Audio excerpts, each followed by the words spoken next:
എല്ലാവർക്കും നമസ്കാരം. കർക്കിടക മാസത്തിലെ കൊങ്കിണി സ്റ്റൈലിലുള്ളൊരു സിമ്പിൾ വെച്ച് താലി മിൽസ് പ്രിപ്പറേഷൻ ഒന്ന് കണ്ടാലോ? അപ്പോൾ വരൂ. ചൂടോടെ മട്ടയരിച്ചോറ്, ഒപ്പം കൊങ്കിണി ഭവനങ്ങളിൽ സാധാരണ ദിവസങ്ങളിൽ ഊണിന് ഒഴിച്ചുകൂടാനാവാത്തൊരു വിഭവമാണ് പരിപ്പ് കറി, ദാളി തോയ എന്ന് പറയും. പിന്നെ പത്തലത്തോരൻ. ഈ പത്തലത്തോരനിലെ ഞാൻ 2 കൂട്ടം ഇലകൾ അധികം ആരും ചേർക്കാത്തത് ഇട്ടിട്ടുണ്ട്. അതുകൊണ്ട് തന്നെ ഈ തോരന് നല്ല ടേസ്റ്റുമാണ്, നല്ല മണവുമാണ്. ആ ഇലകൾ എന്താണെന്ന് കാണാൻ വീഡിയോ ലാസ്റ്റ് വരെ ഒന്ന് കണ്ടു നോക്കൂ. ചേമ്പിൽ പത്തലത്തോരന് വേണ്ടി എടുത്തപ്പോൾ ഞാൻ കുറച്ച് തണ്ട് കൂടെ എടുത്തിരുന്നു. ആ തണ്ട് നന്നായിട്ട് കഴുകി തോലെല്ലാം കളഞ്ഞ് നീളത്തിൽ അരിഞ്ഞെടുത്തു. പാൻ ചൂടാക്കി വെളിച്ചെണ്ണ ഒഴിച്ച് ചൂടായപ്പോൾ കടുക് പൊട്ടിച്ചു, 1 സ്പൂൺ ഉലുവ കൂടെ ചേർത്തു. എന്നിട്ട് ഈ അരിഞ്ഞു വെച്ച ചേമ്പിൻ തണ്ട് ചേർത്ത് സ്വാദിനാവശ്യമുള്ള ഉപ്പും കുറച്ച് വെള്ളം കൂടെ ചേർത്ത് അടച്ചു വെച്ച് കുറച്ച് നേരം വേവിച്ചു. ഒന്ന് കഷ്ണങ്ങൾ വെന്ത് വന്നപ്പോൾ കുറച്ച് മുളക് പൊടി ചേർത്ത് ഇളക്കി യോജിപ്പിച്ചു. ഒരു 5 മിനിറ്റിന് ശേഷം പുളിക്ക് ആവശ്യമുള്ള വാളംപുളി കുറച്ച് ഇളം ചൂടുവെള്ളത്തിൽ കുതിർത്ത് പിഴിഞ്ഞൊഴിച്ചു. അതവിടെ ഇരുന്നൊന്ന് വെന്ത് കുറുകി വരട്ടെ. അപ്പോഴേക്കും ദാളി തോയ റെഡിയാക്കാം. ഒരു ചീനച്ചട്ടി ചൂടാക്കിയിട്ട് വെളിച്ചെണ്ണ ഒഴിക്കുക, കടുക് പൊട്ടിക്കുക, കുറച്ച് ജീരകം കൂടെ ചേർക്കുക, 2 ഉണക്കമുളക് കഷ്ണങ്ങളാക്കിയത്, 1 പിടി കറിവേപ്പില ചേർത്ത് നന്നായിട്ട് വഴറ്റിയതിന് ശേഷം നേരത്തെ വേവിച്ച് വെച്ച തൊമരപ്പരിപ്പ് ചേർത്ത് കൊടുക്കുക. 1 സ്പൂൺ മഞ്ഞൾപ്പൊടിയും സ്വാദിനാവശ്യമുള്ള ഉപ്പും കൂടെ ചേർത്ത് നന്നായിട്ട് ഇളക്കി യോജിപ്പിക്കുക. കട്ടിക്ക് വേണമെങ്കിൽ അങ്ങനെ, കുറച്ച് ലൂസായിട്ട് വേണമെങ്കിൽ അങ്ങനെ. അതിനാവശ്യമുള്ള വെള്ളം കൂടെ ചേർത്ത് കൊടുക്കുക. 4-5 പച്ചമുളക് നെടുകെ കീറിയതും കൂടെ ചേർത്ത് കൊടുക്കുക. ഈ പരിപ്പ് ഒന്ന് നന്നായിട്ട് തിളച്ച് കുറുകി വരുമ്പോൾ കുറച്ച് കായപ്പൊടി കൂടെ ചേർത്ത് ഇളക്കി യോജിപ്പിച്ച് വാങ്ങാം. വേണമെങ്കിൽ കുറച്ച് കുരുമുളക് ചതച്ചതും കൂടെ ചേർക്കാം. ഇതാണ് ദാളി തോയ, സിമ്പിളായിട്ടുള്ള ദാൽ കറി. അപ്പോഴേക്കും എന്താ ചേമ്പിൻ തണ്ട് പുളിങ്കറി വെന്ത് കുറുകി വന്നിട്ടുണ്ട്. അതിലേക്ക് കുറച്ച് കായപ്പൊടിയും 1 വലിയ സ്പൂണ് വെളിച്ചെണ്ണയും കൂടെ ചേർത്ത് ഇളക്കി യോജിപ്പിച്ച് തീ ഓഫ് ചെയ്ത് കറി വാങ്ങാം. അങ്ങനെ ചേമ്പിൻ തണ്ട് പുളിങ്കറിയും ദാളി തോയ ദാൽ കറിയും റെഡിയായിട്ടുണ്ട്. ഇനി പത്തിലത്തോരൻ റെഡിയാക്കട്ടെ. ഞാൻ പറഞ്ഞ 10ാമത്തെ ഇല, ഒരു ഇല ഇതാണ് തുമ്പയുടെ ഇളം കൂമ്പ് ഇലകൾ 1 പിടി.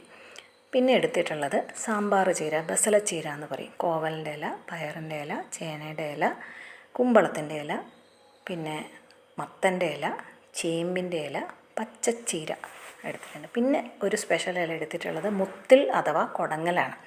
അപ്പോൾ സാധാരണ പത്തലത്തോരൻ വയ്ക്കാൻ അധികം ആരും എടുക്കാത്ത ഇലകളാണ് മുത്തിൽ. പിന്നെ അധികം ആരും തന്നെ എടുക്കാത്ത ഇലയാണ് തുമ്പ ഇല. തുമ്പ ഇല മാത്രമായിട്ടും തോരൻ വെക്കാൻ ചിലർ പറയും. കഴിക്കത്തൊന്നുമില്ല കേട്ടോ. ഇളം ഇല എടുത്ത് തോരൻ വെച്ചാൽ മതി. ഞാൻ എല്ലാ ഇലകളും നന്നായിട്ട് കഴുകി വൃത്തിയാക്കി എടുത്തിട്ടുണ്ട്. മുത്തിൽ വേരെല്ലാം കളഞ്ഞ് മണ്ണെല്ലാം കളഞ്ഞ് സെപ്പറേറ്റ് തന്നെ കഴുകിയെടുക്കുക. ഞാൻ ചേമ്പിൻ്റെ ഇലയും ചേനയുടെ ഇലയും സെപ്പറേറ്റ് പൊടിയായിട്ട് അരിഞ്ഞെടുത്തിട്ടുണ്ട്. ബാക്കി ഇലകളെല്ലാം കൂടെ ഒരുമിച്ച് പൊടിയായിട്ട് അരിഞ്ഞെടുത്തിട്ടുണ്ട്. ഈ ചേനയിലയും ചേമ്പിൻ്റെ ഇലയും ചിലപ്പോൾ ചൊറിയും എന്നൊക്കെ പറയാറുണ്ട്. അതുകൊണ്ട് തന്നെ ഞാൻ തയ്യാറാക്കുമ്പോൾ അത് ഒന്ന് ഉപ്പിട്ട് തിരുമ്മിയെടുത്ത് നന്നായിട്ട് പിഴിഞ്ഞെടുക്കും. ഈ വെള്ളം അങ്ങ് കളയും. അതിനുശേഷം ഒന്നുകൂടെ ഒന്ന് കഴുകി എടുക്കും. അങ്ങനെ ഇലകളൊക്കെ നന്നായിട്ട് അരിഞ്ഞ് കഴുകിയെടുത്തിട്ടുണ്ട്. തോരനാവശ്യമുള്ള തേങ്ങ തിരുമ്മിയതിലേക്ക് എരിവിനാവശ്യമുള്ള മുളക് പൊടിയും കുറച്ച് മഞ്ഞൾപ്പൊടിയും കൂടെ ഇട്ട് നന്നായിട്ട് കൈകൊണ്ട് തിരുമ്മി യോജിപ്പിച്ച് വെച്ചു. ഒരു ഉരുളി എടുക്കുക. അതിൽ വെളിച്ചെണ്ണ 2 ടേബിൾ സ്പൂൺ ഒഴിച്ച് ചൂടാകുമ്പോൾ 1 പിടി പുഴുങ്ങലരി, നമ്മൾ ചോറ് വയ്ക്കുന്ന അരിയില്ലേ, അതൊന്ന് വറുത്തെടുക്കുക. ഈ തോരൻ കറിക്കൊക്കെ അരി വറുത്ത് ചെയ്യുമ്പോൾ നല്ല ടേസ്റ്റാണെന്ന് പറയാറുണ്ട്. ഞാനും ചെയ്ത് നോക്കി, ശരിയാണ് കേട്ടോ, നല്ല ടേസ്റ്റാണ്. അതിനുശേഷം അതിലേക്ക് അരിഞ്ഞു വെച്ച ഇലകൾ ചേർത്ത് കൊടുത്തു.